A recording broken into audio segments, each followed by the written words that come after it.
Hai, Assalamualaikum warahmatullahi wabarakatuh. Sampai jumpa lagi di video saya Rudian Putra. Di video kesempatan kali ini ya, saya lagi di kebun cengkeh.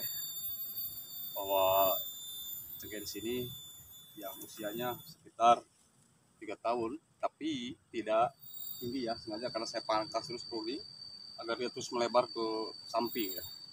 Tidak lari terus dia ke pertumbuhan ke atas. Tujuannya supaya memudahkan di saat nanti ini berbuah kedepannya ya sahabat, dan mudah untuk menuai ya, maksudnya seperti itu. Jadi inilah ciri-ciri cengkeh yang sehat ya sahabat ya, tidak ada bercak daun ya, tidak ada cacar maksudnya. Berarti ini cengkeh sehat. Nah, jadi untuk mempersehat dan mempercantik cengkeh saya di sini, otomatis harus dibersihkan sekitaran akarnya itu di ruang lingkup ya, di ruang lingkup cengkeh ini harus bersih daripada gulma yang bisa menyebabkan datangnya virus yang bisa menyebabkan cacarnya daun cengkeh di sini. Jadi nampak di sini tidak ada bercahaya. Ini walaupun dimanapun para sahabat menanam cengkeh di dataran tinggi, dataran rendah, kalau memang sudah dia ini kena bercak daun, cacar daun, berarti itu menandakan cengkeh itu tidak sehat. Dan ciri-ciri cengkeh sehat itu adalah daunnya mengkilap kayak seperti berminyak ya. Itu banyak nutrisi berarti. Nah, ini perawatannya dulu hanya sederhana saja, hanya menyiangi. Ketika ada air cucian beras, saya fermentasi dengan air cucian beras. Tidak lain daripada itu ya. Kecuali sebagai pupuk tambahannya itu, kadang-kadang saya jarang memakai banyak ya, karena di usia masih di bawah 3 tahun itu terlalu berbahaya juga ya, terlalu kebanyakan pupuk NPK majemuk ya. Apalagi dosisnya dengan secara tidak teratur. Jadi di bawah untuk usia 3 tahun ini, diusahakan seperti ini ya, pupuk NPK majemuknya diusahakan jangan sampai lebih daripada 2 sendok. Paling banyak itu satu sendok setengah ya, secara bertahap dosisnya. Nah, dan diusahakan itu kalau untuk tanaman ini pupuknya itu ya sahabat ya, harus ada kandungan nitrogen, fosfat, kalium, magnesium, kalsium, sulfur ya.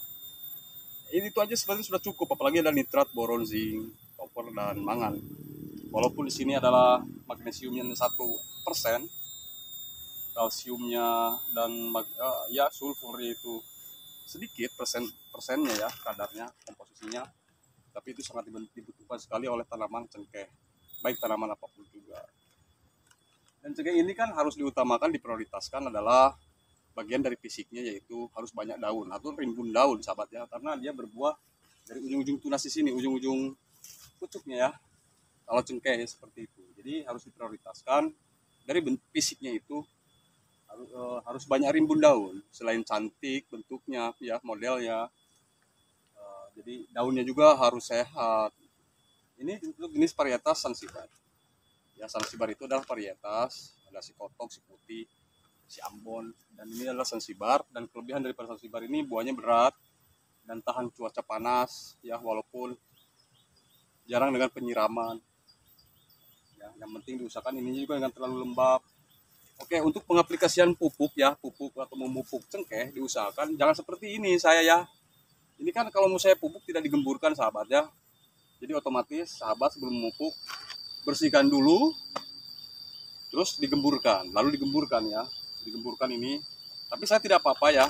Ini penggemburannya menyusul saja. Ini hanya spekulasi saya aja untuk menyaburkan pupuknya. Yang penting kan lahannya datar ya. Lahannya datar walaupun penggemburan di nomor sekian kan. Tujuannya apa? Ini musim hujan sahabat. Tujuannya di musim hujan itu agar tidak hanyut terbawa erosi air hujan. Itu maksudnya. Ya kita kasih ya suplai nutrisi ya, apa ya, pemupukan ya untuk kebutuhannya. Karena ini sama sekali untuk di pasca musim hujan ini belum melakukan pemupukan ya untuk NPK majemuk baik organik ya. Saya rasa kalau untuk organik cair itu saya nggak dulu deh, karena ini kan intensitas hujannya masih ini ya, deras sahabat, deras ya. Jadi otomatis kan itu takutnya menambah banyak kelembaban ya sahabat. Otomatis saya gunakan NPK majemuk dengan takaran tidak banyak seperti ini. Anggap aja ini 1 sendok ya. 1 sendok untuk usia yang di bawah 5 tahun ya khususnya. Itu saya tidak memakai terlalu banyak ya, tidak ya sahabat, kan ini yang majemuk takutnya panas. diusahakan seperti ini. Oke, kita kalau mau lebih misalkan tambah lagi setengah sendok lagi seperti ini sahabat. Mudah-mudahan aja tidak hanyut ya sahabat ya, mudah-mudahan tidak hanyut karena ini tidak melakukan penggemburan terlebih dahulu. Usahakan jangan seperti saya ini ya kalau memupuk ya, ini hanya contoh saja pemupukan dan takarannya agar para sahabat sekalian tidak terlalu kelebihan dalam melakukan pengaplikasian pemupukan. Untuk interval melakukan pemupukannya diusahakan setelah memupuk dengan NPK Majemuk ini diusahakan 3 bulan 1 kali atau 4 bulan 1 kali deh, 1 tahun 4 kali, saya 3 kali itu lebih efektif lagi. Kenapa? Jangan terlalu dipaksa juga untuk harus dia berbuah, janganlah ya, karena ini kan alam sifatnya ya, kita harus ikuti aja lah secara alami ya, itu maksudnya ya sahabat. Karena kita jangan melakukan pemaksaan, jangan terlalu bernafsu. Apapun kalau dengan nafsu itu awal dan akhirnya, jadi akhirnya itu akan menimbulkan dan menyebabkan ketidakbaikan ya sahabat ya, terutama untuk kelangsungan hidup kayak ini.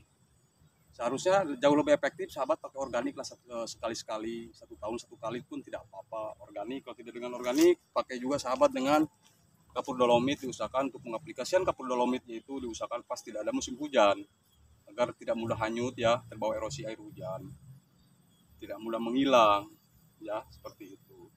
Karena musim hujan ini bagus untuk pertumbuhan tapi akan melemahkan pH tanah ya, yaitu mengasamkan pH tanah ya, seperti itu. Jadi model cantiknya seperti ini, pengen dibuat seperti ini ya harus kita pangkas, pruning ya, pruning seperti itu agar dia lari ke sini. Jadi kita mudah juga ya, kalau dia tidak tinggi lari ke atas, tak payah-payah kita pakai tangga menuai ya, tak payah-payah juga kita manjat. Kalau dipanjat kan rusak juga nih, rusak ya, seperti itu ya sahabat ya. Ini hanya teorinya saja ya. Jadi kan kalau pendek seperti ini kita mudah aja memaninnya seperti ini. Tapi dia melebar kan sama aja ya. Dia tidak lari ke atas tapi dia larinya ke pinggir. Seperti itu. Dan akan merimbunkan daunnya juga di sini ya. Itu kan jauh lebih bagus, lebih efektif, efisien seperti itu. Nah, seperti ini mungkin sampai di sini aja dulu sahabat ya. Lain waktu dan kesempatannya kita bincang-bincang lagi atau sharing-sharing lagi tentang masalah tanaman. Diusahakan walaupun tanaman itu sedikit, yang penting perawatannya banyak. Daripada tanaman banyak, perawatannya sedikit ya. Itu hasilnya bakal, yang pertumbuhan banyak itu hasilnya bakal sama dengan perawatan yang sedikit, yang perawatan itu tanaman itu yang dirawat. Ini pengalaman saya saja, yang dewasanya itu masih banyak di bawah. Dan saya tidak berani melakukan pengaplikasian pupuk ya, penaburan pupuk.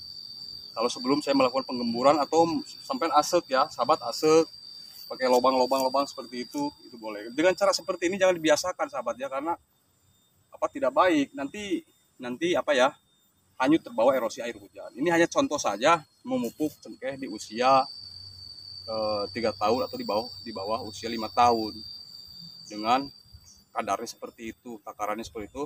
Diusahakan di bawah 2 sendok ya, kalau menggunakan dengan pupuk NPK Majemuk seperti NPK Patani di sini yang kebutuhan makronya banyak di dalamnya. Diusahakan jangan terlalu banyak juga agar dia tetap bertahan hidupnya ya, tidak cepat degradasi lahan juga. Kalau memang dia tidak kebanyakan kimia ya, terus kelanjutan hidupnya juga dia lebih panjang, dan nilai reproduksinya juga, produksi kualitas dan kuantitasnya juga akan maksimal. Itu maksud dia ya sahabat ya. Diusahakan sekali-kali pakailah kotoran hewan yang sudah terkomposting, dan sekali-kali juga pakailah organik ya. 1 tahun 1 kali tidak apa-apa ya, 1 tahun semampunya aja ya, sesuai dengan kapasitas kita. Jangan terlalu memaksakan di luar batas kapasitas kemampuan kita ya sahabat ya. Karena baik dengan pupuk NPK Majemuk juga harus dibayar dengan uang, walaupun praktis tinggal naburin, tinggal nebar, tapi itu semua pakai modal ya sahabat ya. Tapi usahakan digemburkan dan dibersihkan. Pemupukan nomor sekian sahabat ya, ini hanya bantuan aja, supply nutrisi untuk cengkeh saya di sini. Jangan tidak terlalu kekurangan, jadi biar ada power ke depan. Oke lah, mungkin sahabat sampai di sini dulu, mungkin jelas ya, kurang lebihnya mohon dimaafkan. Ini sharing untuk sesama pemula, terutama pertanian cengkeh. mudah-mudahan bermanfaat dan bisa saling menginspirasi bagi para sahabat sekalian dimanapun sahabat berada. Dan yang sudah mengikuti channel saya banyak ucapkan terima kasih. Semoga umurnya panjang, rezekinya dilancarkan ya sahabat ya. Amin ya Allah ya Rabbal Alamin. Dan akhir kata, assalamualaikum warahmatullahi wabarakatuh.